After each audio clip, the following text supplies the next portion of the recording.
ఇది జీవామృతాన్ని ఇట్లా కలుపుకొని పూర్తిగా ఒక 5 లీటర్స్ క్యాన్లో తీసుకుంటున్నాము. తీసుకొని ఇక్కడ పండ్ల చెట్లు, తర్వాత కొబ్బరి చెట్లు ఉన్నాయి. దాదాపు ఒక 2.5 లీటర్లు అట్లా మనం చెట్టుకు మొదట్లో కాకుండా చెట్టు చుట్టూ దూరంగా పోస్తున్నాము. ఆల్రెడీ మనకు కంపల్సరీ పదన ఉండాలి, భూమిలో తేమ ఉండాలి. వర్షం పడ్డది నిన్న మొన్న కాబట్టి తేమ ఉన్నది. సో అట్లా దూరంగా పోసుకుంటున్నాము. మొదలకు దగ్గరగా పోసుకోవద్దని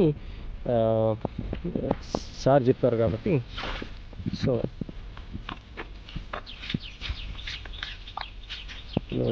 ఇక్కడ మేము కాకర చెట్టు పెట్టుకున్నాం, దానికి కూడా వస్తుంది. ఇప్పుడు ఒకదానికి 2.5 లీటర్ల చొప్పున పోస్తున్నాం మేము. ఇది దీనికి కూడా ఒక దూరదాల 2.5 లీటర్ల చొప్పున దీనికి పోస్తున్నాము. మామిడి చెట్టు, ఇది మామిడి చెట్టు కూడా దూరంగా 2.5 లీటర్ల చొప్పున పోస్తున్నాము.